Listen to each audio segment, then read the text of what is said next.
Internal control is a process intended to reasonably assure that important objectives will be met.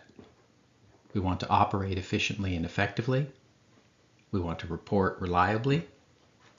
We want to comply with laws and regulations. And we want organizational assets to be properly deployed and protected. That is all covered in the definition of internal control. Internal control is everyone's job. As in any technical field, practitioners need to be able to categorize and differentiate key elements using shared labels so that they can communicate and cooperate. This unit will help students think about controls systematically. As we try to understand complex things like internal controls, we consider different characteristics or facets. For example, depending on your purpose, you might assess a baby elephant's height, weight, smell, or sound. Each of these is a facet of the elephant's makeup. Some facets are closely related, like height and weight, while others are largely independent, such as smell and sound. A biologist might consider each of these facets as they analyze predator behavior. How would a predator track prey or decide which targets to attack? That analogy might be a bit intense, but IT leaders and auditors think about risks to IT systems and the effectiveness of organizational controls in limiting unwanted risk. Auditors have at least three important ways of characterizing controls. That is, they have categories that differentiate controls based on at least three facets. First, how do protections work? A particular control might aim to prevent a negative event.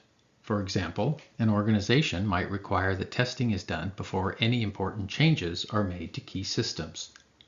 Lots of problems arise just after a system is changed. The idea behind this control is that many problems could be prevented if proper testing was done before the change was made. In a detective control, an organization might monitor the behavior of key systems so that they will know right away when problems arise. Or there might be a corrective control, a policy, requiring that rollback procedures be defined for any important changes.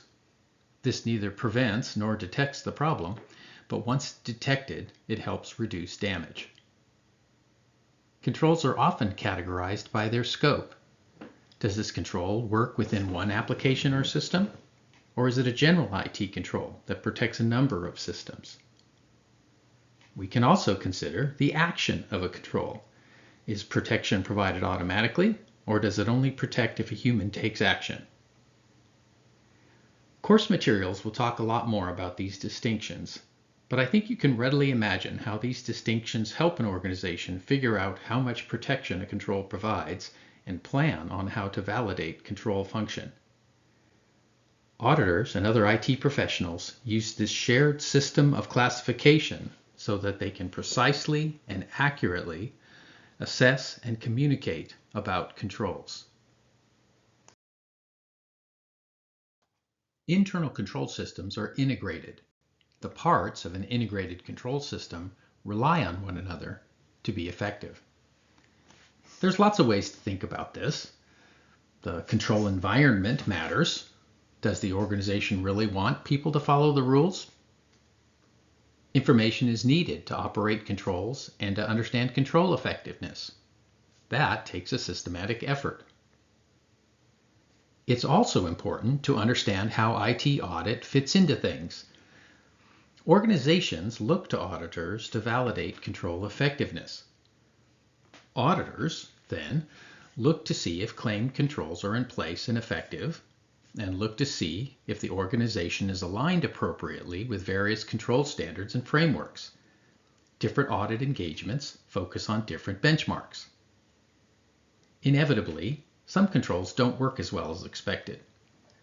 When it turns out that an expected control is broken or missing, the auditor might have to give a negative report. This can have important consequences for the organization and its people. But wait!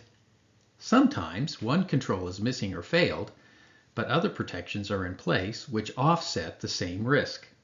We call these controls compensating controls because they compensate for gaps in the expected pattern of control.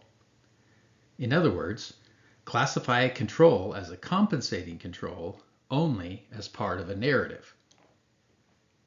Hopefully, this brief introduction gives you some things to think about. Practitioners need to know how to organize their thoughts about IT risk safeguards if they are to do their jobs well.